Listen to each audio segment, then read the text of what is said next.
বন্ধুরা দেখো দিদি স্নান হয়ে গেছে, দেখতেই পাচ্ছ। গোপালেরও মোটামুটি এখন সকালটাতে করলাম, তারপর এখন তো সারাদিনে ওকে ভোগ দিতে হবে ওনাকে।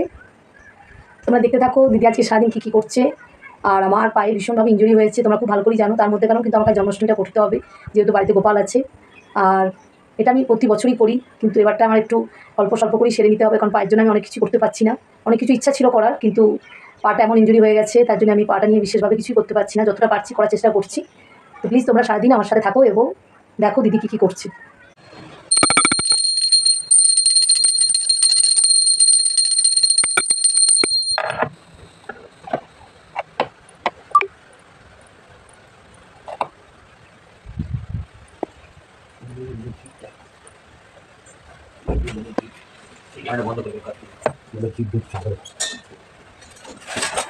হ্যাপি বার্থডে বলে দাও, সকল ভক্তদের বলো হ্যাপি বার্থডে আমার আজকে। তোমরা সবাই কেমন আছো একটু বলে দাও। দেখো সকালে মোটামুটি ওর হয়ে গেছে, এখন চকলেট নিয়ে বসে আছে। সকালে নতুন জামা প্যান্ট পরিয়ে দিয়েছি। আজকে জন্মাষ্টমী, বুঝতেই পারছো আজকে প্রচুর কাজ দিদি। তাই এখন ফল মিষ্টি দিয়ে সকালটা হলো, এরপর আবার ওর স্নান আছে, তারপর ভোগ দেবো। আজকে মোটামুটি 3-4 বার ভোগ দিতে হবে। দেখো আমি এখন তালটা ধুয়ে নিচ্ছি।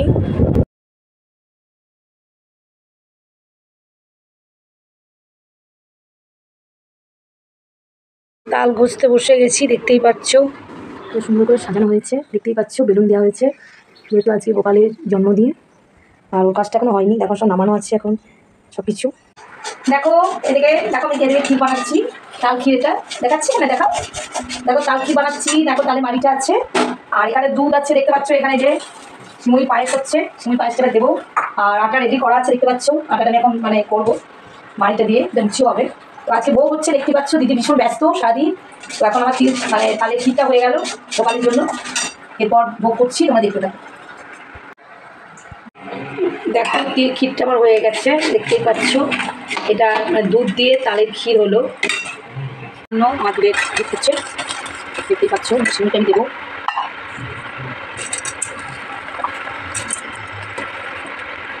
চিনি পায়েস হচ্ছে,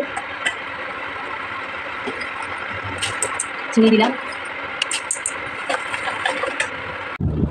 পাঁচটা জিনিস আমাদেরকে মনে রাখতে হবে, সেটা স্নানের সময় কিন্তু মধু এবং দই এবং ঘি এবং গঙ্গা জল দিয়ে এবং একটু দেয় অনেকে, সেটা আমরা এখন দিচ্ছি না।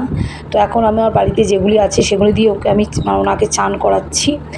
আর এগুলো দিয়ে কিন্তু স্নানটা করিয়ে অভিষেক করাতে হবে। তারপর জামা প্যান্ট পরিয়ে তারপর আমি এখন সিংহাসনে বসিয়ে দেব। আর সেটা নিয়মগুলো 4টা নিয়ম, 5টা নিয়মের মধ্যে একটা নিয়ম তো আমি বলেই দিলাম। আর একটা হচ্ছে ফার্স্টেই কিন্তু দেখতে হবে, যখন আমরা ভোগ দেবো 4 বার আমরা ভোগ দেবো জন্মাষ্টমীর দিন, সকাল এবং দুপুর এবং সন্ধে এবং রাত্রি। সন্ধ্যের ভোগটা কিন্তু আমাদেরকে রাজভোগ দিতে হবে, যেহেতু ভোগের টাইমটাতে আমাদেরকে লুচি টুচি করে, এবং আমিও সেটা দেবো আজকে। তোমরা প্লিজ দেখতে থাকো। আর গোপাল এলেই আমাদের প্রাণ প্রতিষ্ঠা হয়ে যায়। আমরা হয়তো ব্রাহ্মণ ডেকে প্রাণ প্রতিষ্ঠা করানোর জন্য ব্রাহ্মণ ডেকে পুজো করাই, কিন্তু সেটা করার কোনো দরকারই হয় না। কারণ উনি যখনই বাড়িতে থাকেন বা বাড়িতে প্রবেশ করেন, তখনই কিন্তু ওনার প্রাণ প্রতিষ্ঠা হয়ে যায়।